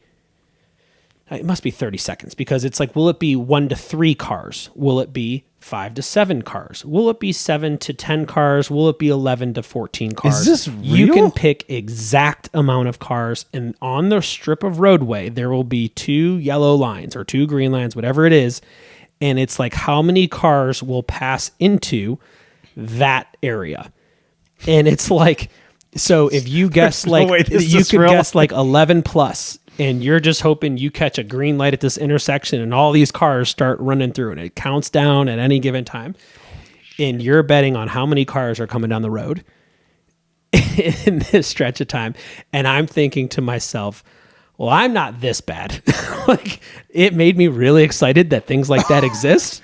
But I'm like, I would never go searching this out because that is some degenerate. We're all degenerates in one way or another, but does Al know about this? I probably. Because he was major ping pong for a while there. He was major Russian ping pong for a while. But part of me is just like, I enjoy gambling because I like watching the games and sweating it out. And, I like sports and all that. Like to bet on something that's not even sports related like that. That's crazy. To where it's just truly funny, degenerate betting, gambling addiction. I'm like, oh my God, dude. This world is absolutely bonkers now. It is. Because you could do anything you want, apparently. Yeah, anything you want. And it's like you see a car come in and it's like 3, 2, 1, and you're praying for it to either hurry up and get there or hurry up and stop. And, there was a guy I follow. His name's Riders or Official Riders on there. And he didn't even know what he bet. And this car made it in the last second and he hit 37 grand on it. And he's like, oh. It's just not even paying attention. And I'm like, must be nice. Must be nice. 37 G's. Yeah. But it's just, that's what the world's We need to pull this up right now. That's what the world's come to. So that was my happy hour. We do a live betting right now. I'll go out here. What are you talking about? And just sweat out a bet. Yeah, I've tried to look up Rue Better. How many to get an account? I don't know how to do it. Like it's not an app or anything that I can think of. Couldn't find it. But well, I don't know. That's intense. Now. It was very intense. How did you stumble onto this? I follow him, like Official Riders. Okay. So I follow him. Just like randomly scrolling and you go, what is this guy doing? Yeah, I follow him, so his video comes up, and it's just he's watching. Like, is it kind of like one of those ones where they're sitting in there and like the ball drops and they're trying to get into the certain thing and kind of Plinko rain bet or whatever Plinko's it is on there? Yeah, it's very similar to rain. Yeah, and they're watching and they're watching. Damn, and then all of a sudden the one guy's like, "Mom, I just won $10 million. Ball comes bouncing all the way outside. Oh my God, it's amazing. Yeah, holy shit, nice, man! Just spamming a bunch, 100 balls coming down at $1,000 each. Yeah. Well, you see, what? Oh, that just reminds me of those guys, and I've seen it. I know they're out there. And you've probably seen them too. The guy. Oh, I gotta take a drink. My throat's dry. The guys that are out there that do the here we go, and there's one guy who sits in his car and does it, and he's doing blackjack, and I'm sure you've seen it, and just doubles it, and he's like trying to double it. He's like $10 to $1 million. They're in the UK somewhere, wherever. And there's also these other two Asian kids, and they've done multiple things, right? On those guys, yeah, those guys are doing they did sports betting, and then they did blackjack, and then they're doing now they're doing cards and all that kind of stuff. I've seen that stuff, and I'm like, yeah. I've seen that one guy that's in his car, he dresses up to the $1 million thing, and then he's like, no, yeah. Or he has to split tens or something like that, and then he's got not split nines, and then the dealer's got a 9. He's like, no, and he's like talking himself into it, but it's you have a minute 30 to do this video. I don't know how much of it is real, because some of these guys are like, I don't know if that is put either. My entire paycheck on the line for this, Plinko roll, or I have my month's rent on this, and it's like, I don't know either, because that's the one part I'm like, I don't know, because you did have. I'm sorry, but if I won 15 grand, I'm not doubling it to 30. I'm keeping 5, maybe 10, and then I'm gonna try and get ladder back challenges out. Are super popular. Where it's you start with 100, and I get the ladder challenges 2, 4, 6, 8, and you get to whatever. Great, so it's you have to win 10 times in a row, right? And you try to win 10 times in a row, but I don't. I'm sorry, but I'm just frugal in that regard. If I won 15K, I'm keeping 12, and I'm starting my video over. I just what are how hard is it to hit 8 in a row? You ever walk by the blackjack and you see 8 blacks in a row? It's man. Oh, I have been. But I'd like to cash out you get to 600, you win 600, maybe you cash out the 100 back, so you're not down. Then you're only putting 500 again. I don't know. There's always some weird logic to justify why to stay in or why not, or why to get out. Yeah, I've been there. We all have. Everybody's been there. So what's your happy hour? My happy hour is a similar gambling. Is it really? No. Oh, it kind of is. My son, our two sons are getting into card collecting. They have been for a few years, but they're really getting into it. Right? That's a big online thing too now. I feel like people are card shows and filming that. Well, they do the whatnot. You know what I mean? Live streams of opening cards. Yeah. There's there's levels to it, right? So there's guys that are big time dealers. So they do hey, we're selling any they're doing football, so they're picking a certain box of tops or whatever. I don't even know half the names anymore. When I was a kid, they're like Fleer, Donruss, Tops, Upper Deck. Like those are the things. Now there's like a billion things. We're still in the junk box era. I don't care what anybody says. So going through with my kids now, they like Whatnot. They're like, oh, you can try to get a good card for like a couple of bucks. So what is Whatnot again? You're basically just selling anything you want, live stream selling. Okay. From me to you, like if you saw me, if I was like, hey, I got this cool couch. So it's almost like like selling Beanie Babies, like back in the 90s on a live stream, but it was an info. You can on Whatnot, you can literally sell the shoes off your feet. People will buy it. I can go around this room and be like, hey, I'm putting this up. And the people are like, I got it. And like, that's so bizarre. And the only thing I can relate that to is, like in the 90s, they're doing Beanie Baby sales is what I remember. Yeah.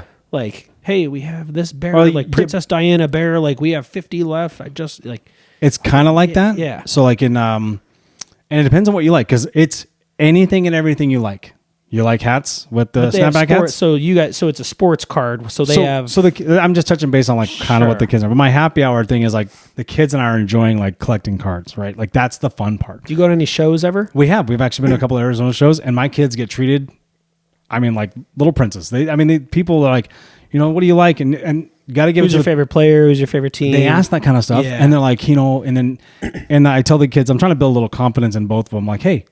They're like, hey, I want to sell this card that I have, but I don't. Really I go, skills, hey, go up there, skills, go up there, and just go, hey, look, interpersonal skills. The worst thing that happens is he says no, and you turn around and you walk away. So I'm trying to teach them like, the rejection is just what it is. That it's take it for face value. That's not how they feel about you. They just don't want that thing, right? Yeah, man. There's so many good lessons. So I'm teaching them that. Values. So that's what makes it fun for me to be with them. Is also you get the little life lessons out of it. Sales too. Like he's like like if I get Cam to do something, I'm like. Tell them where you found it, where you got it. Tell them a story about it. See what happens. What's your name? Yeah. How old are you? Where you're from? Yeah. And what you like and what you're looking for. Like you almost have them reherse it. Like in the car. Hey, my name's Cameron. Cam's getting really good at it. I'm a huge Seattle fan. I live in Arizona. My favorite team is this. My favorite player is this. I play these sports. This is what I'm looking for. Like those little skills, man. Oh, especially in today's day and age. You're in sales, so many tablet, right? Yeah, and we do that. That's a huge sales thing. It's just, hey, here's who I am. Here's where I'm You're from. Personable. And here's why I'm here. You're personable. You have a little story. You identify with somebody. Yeah, get their guard down. Find ways to lower their guard. Well, Cameron. All Cameron has to do, and I don't know these guys' names, but so many times we've been out there in these card shows. And these kids or these gentlemen have come out there and they're like, and they have massive Mariners, Seahawks, Huskies, whatever. They have tons of right. Cameron goes, oh, I'm named after Cam Chancellor and Russell Wilson, and they're like, no way. And they're like, Cameron's like, Dad, and I'm like, I'm have Cal with me. We're looking at things in summer or whatever, and we're doing random stuff with Pokemon or whatever. But 2 times now, Cameron has been like, Dad, come tell him my name and what's going on. And he's 10 or he's 11. Yeah. I'll go to 12. Oh my God. Anyway, so he'll go and tell, and then the last card show we went to, Cameron walked away with both of the kids, like stacks like this. Yeah. I was for nothing. I was like, guys, you guys want those cash? Those guys open up so many packs too. And that's the gambling part. They could be looking for content too. A lot of them may be filming stuff too. And that's the Whatnot part. Content, right? Yeah. So you get you hyped up over cards that aren't that great, but you want to make sales, right? So there's a lot of that. There's the breakers and all that kind of stuff. Like you're looking for the patch cards. There's so many cards out there. There's just billions. But the downtown or the booms. So the kabooms and all those kinds. Yeah. The uptowns, the downtowns. I have no idea what I'm talking about, but I do because I see these videos. Yeah, and I know enough to be the Griffey rookies from '89. All those kinds of those things are still popular. Mm-hmm.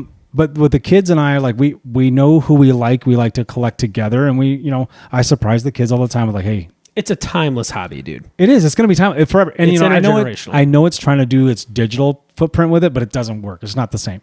Nothing like opening a pack in front of your friends, in front of your family, or like your kids, or like the kids love them in it. the cases, like I see them, their cases, and they're all just flipping through them. The kids are having so much fun with it, and I mean, the rooms are a mess because of it, but they love it. I mean, we made. Summer and I did if you just look on the wall, like their jerseys, right? We have jerseys of professionals, but I love my children. So we did the same thing with them because they think this stuff is cool, right? The jerseys and all that kind of stuff.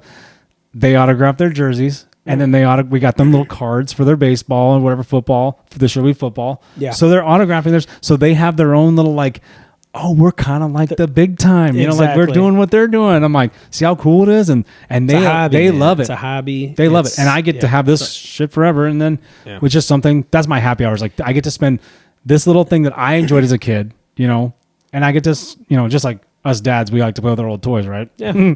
So we bring, you know, you got your son. He's like, I'm sure there's been a time where you're like, I used to play with this when I was your age. Holy cow, dude! It was fun. So you kind of identify with that. That's the cool part about finding all this. common ground, common interests with. Especially, it's cool having boys too. You know, Hell boys. yeah, are cool it is. 'cause, you know, so it's just the skills they're learning just from being able to talk like that. You know, especially with tablets and, you know, phones being such a thing where people just don't. You know, Well, everything's at your distance learning, fingertips now. Like people have such low human to human interaction. skill sets now. And so for them to have that and just be able to talk and hold a conversation like that, a Even if it's for conversation, if it's 15 seconds, yeah, man, I'm good with that. Big benefit to them. Callahan took a big step one time because he's a little shy, and the more reserved of the two for sure. And then he wants to be, you know, he wants to be like his big brother, and I get that. And but he went out on his own, and a guy was spinning a wheel, and Cal goes, I got $7 or something. And I was like, and the guy goes,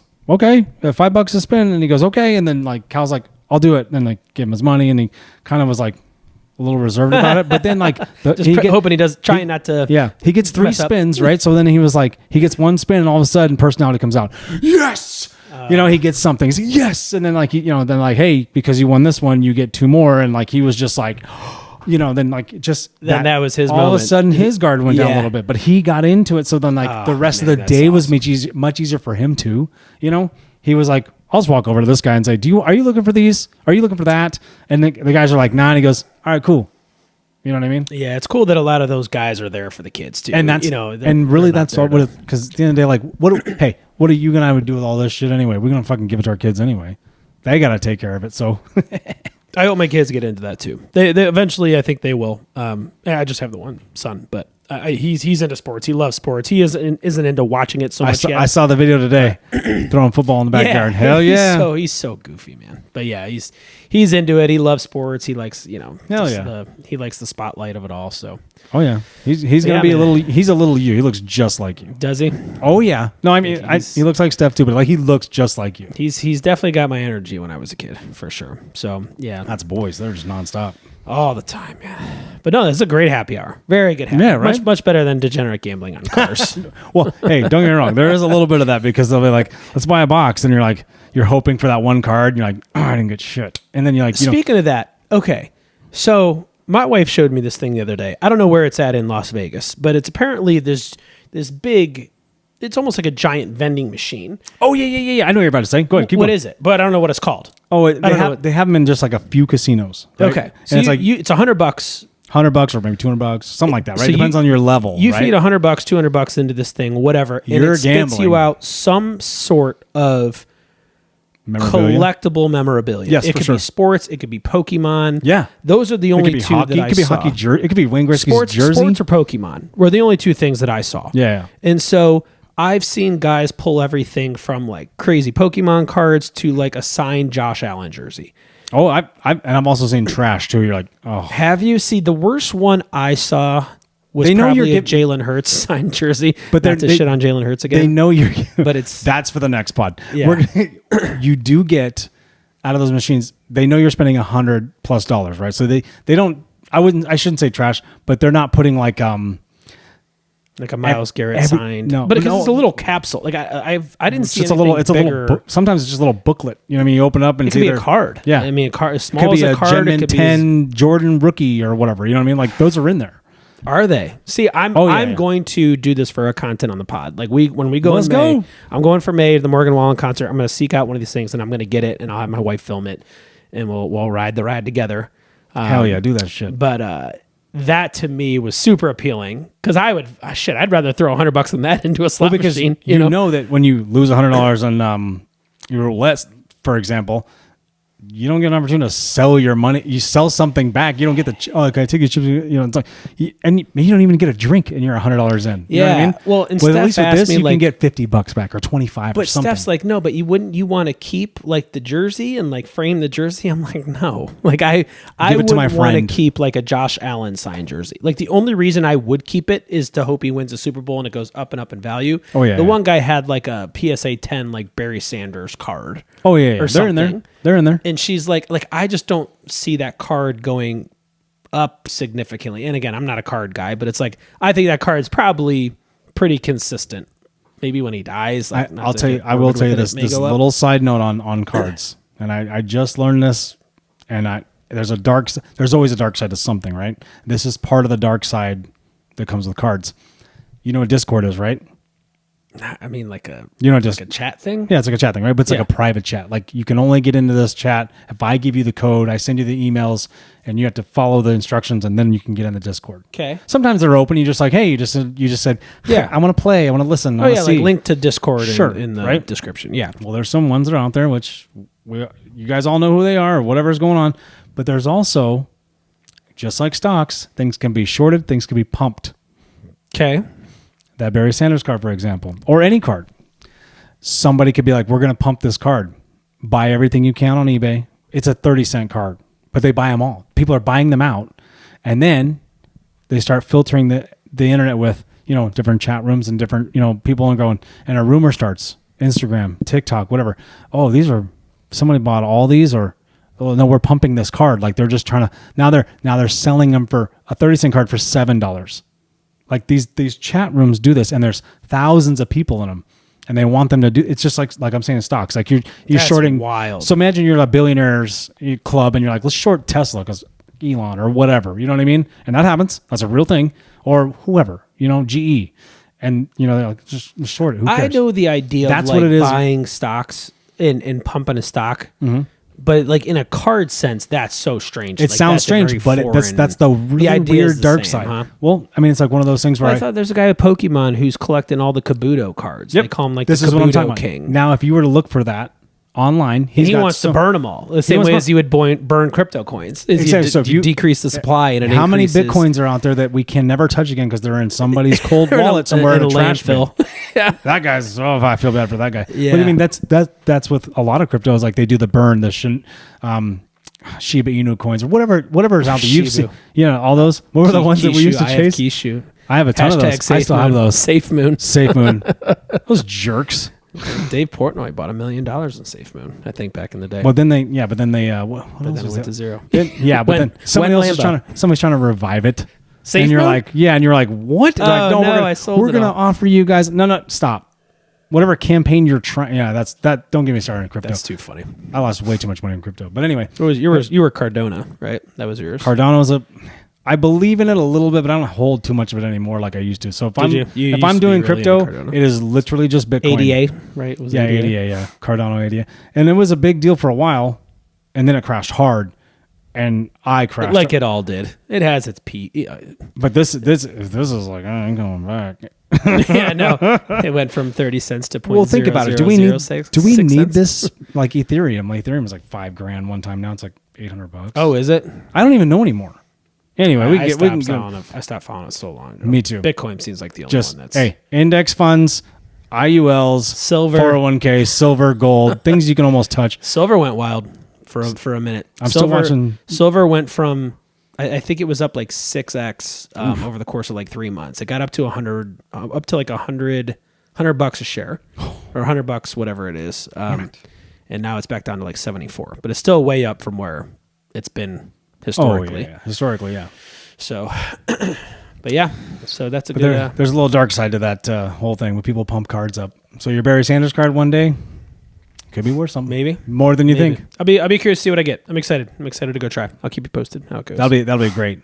What's one of our how come I can't think of what the next thing was? I don't know. It'd be the whiteboards probably. You want to do whiteboards? Yeah, we could wrap it up with whiteboards and then last call. Okay, I don't know how long the video is. How long have we been going? Should we check it? This is a long pod. We're at 130, probably 125, 130 now. Ooh, should we wrap it up? You want to do with last call? Yeah, just wrap it up last And call. we'll save whiteboards for next week. Yeah. We'll just shoot another one. I'm just kidding. No, I'll start with last call. So last call, got to get off my chest. I just went golfing this past weekend, and golf has gotten out of control price wise. It's very popular. It's out of control. Like you used to be, and maybe it's like back in the day, like when I was younger, like in high school, we used to just go golf 9 after school. Yeah. And just get a quick 9 holes in. Golf is now, and maybe it's that time of year, Arizona, it's peak golf season. I was in Scottsdale. It was $160 for a round, and it was the cheapest. Scottsdale's part of it, though. Cheapest course in the East Valley at the time. And so, I mean, I could have That's come tough. to the West Valley and golfed at like Wigwam or somewhere like that. Maybe Even for $100. but Wigwam is still Wigwam. Even up there. Like The traditions. red course of Wigwam is expensive, dude. It's all those red, blue, gold. Like they're all really expensive. And so it gotten to the point where I asked myself, like, why is this so expensive? It's got to be more than just inflation. Like to go play a round of golf should not be over $100 unless you're going to a premier course. It should not be that much money. So what is driving this cost? Yeah, like Blackstone or Fire Rock or something. Yeah. That makes sense. Yeah. So some of those other ones. I mean, there's some really nice courses in Flagstaff Arizona. Ranch. Yeah, I'm trying to think. They played like Quintero, like Bob Does Sports, and those guys played there. It's like I could understand like those really nice courses. I understand. Yeah. But to go and play at your local course should never be more than RH Johnson should not be that much. $50 to go play. Eagle Quest. And so the guy I was playing golf with said, "Look, it's just ever since COVID, all these work from homes, the amount of leisure time has increased significantly. So the demand for leisure activities has gone up, and so they are paying more because they have more demand." Right. And it makes sense. But I also see a lot of open tee times from 11 in the morning till 2 in the afternoon that are wide open, and these courses are dead. And it's just like, yeah, why whose fault is that?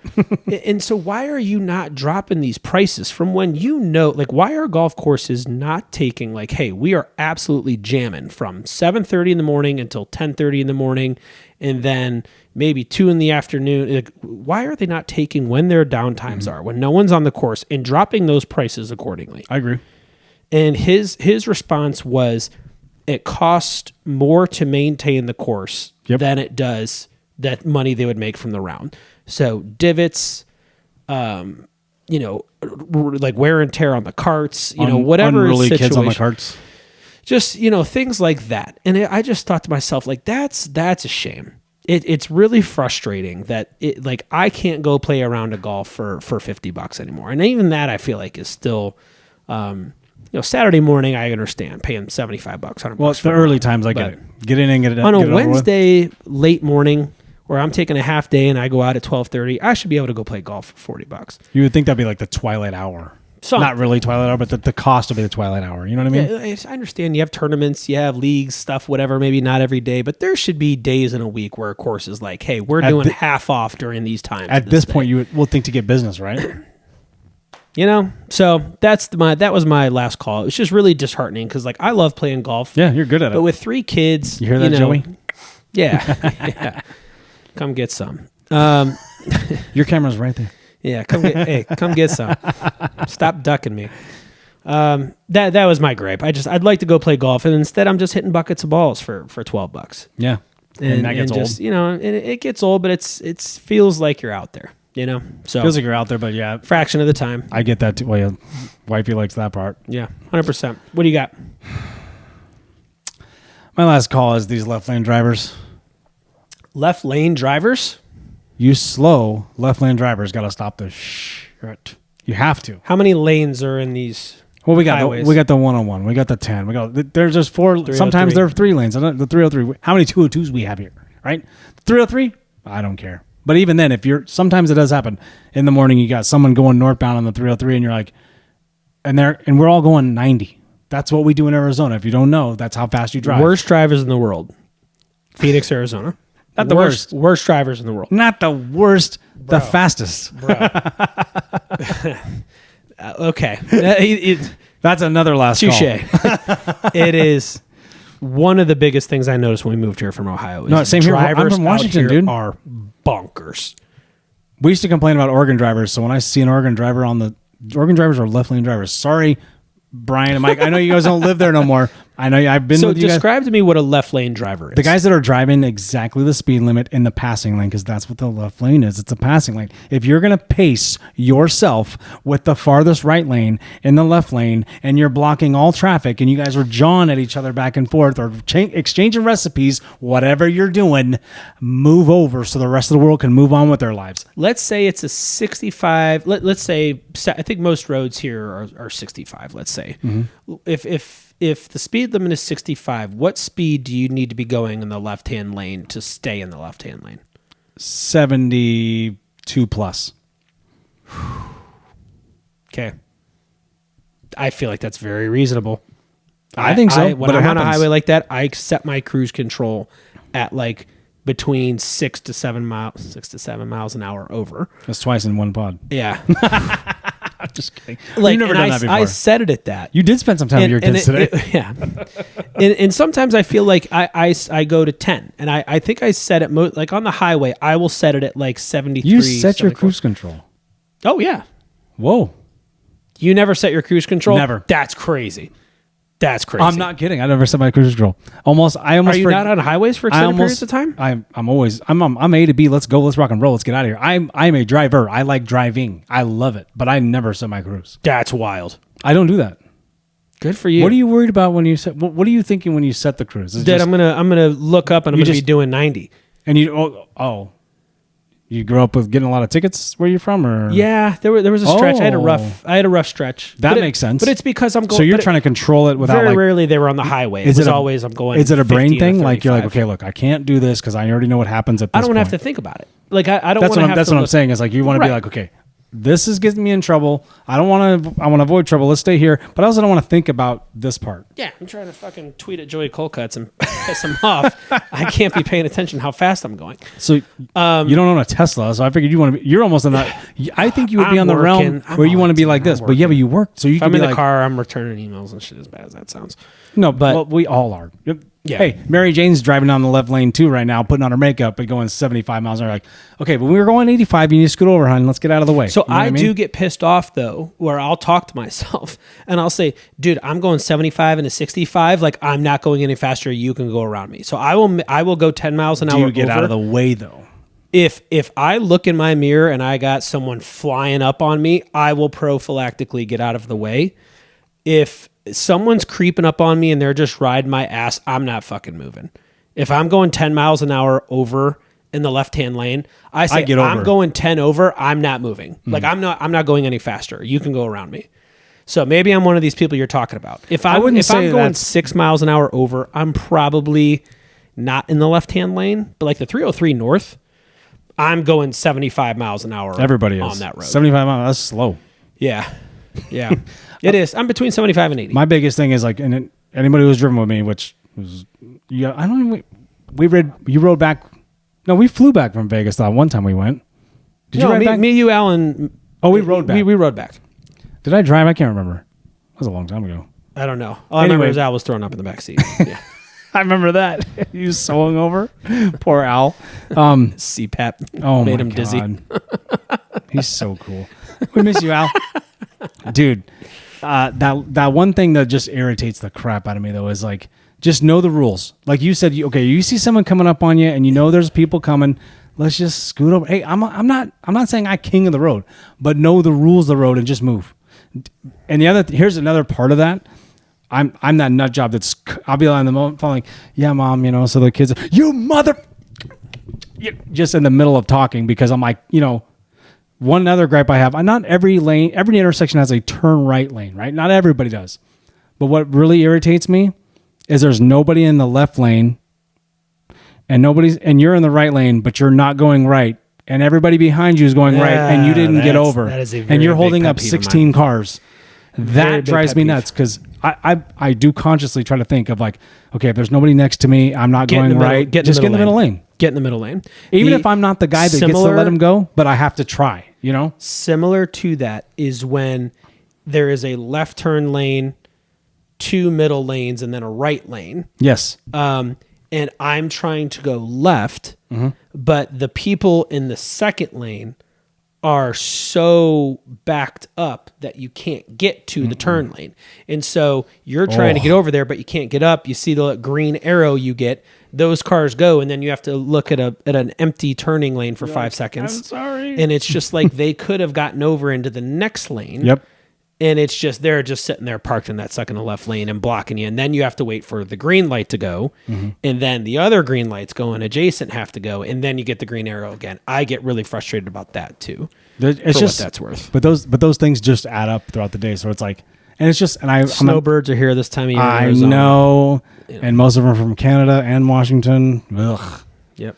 That's my last call. Last call. Good last call. Yeah. Road etiquette. I feel like we could do a whole pod on road etiquette. Oh, Jesus. But yeah, no, great last dude. Last call, man. That was fun. Shout out all you new subscribers, all you new followers, all you new commenters, all you new everybody. Welcome to the show. We love you all. We're trying to do our best we can with just keep commenting. We do get to it. We try our hardest to get to everything. And I like everything, even if it's negative, we just go, who cares? Just get it. Let's get after it. You know what I mean? It's having fun. If you guys want us to talk about certain things, we're probably going to be heavy. I mean, college basketball is going to start heating up. We got to start paying attention to that. NBA playoffs. Masters are probably not too far away. Let's talk about Masters for sure. Big golf guy. Baseball spring training starts. It's going to be fun. We have a really cool part of the one of my favorite parts of the sports the calendar sports year. Yeah, for sure. Absolutely. NBA playoffs, March Madness, the Masters. Gonna be awesome. Hell yeah. Tune in, like and subscribe. Yep. Like, subscribe. This is 2 Beers, 2 Mics, like it always is. It's Danny Betts. Nathan. That's all you need to know. Daniel. We're out. Cue the music. See you on the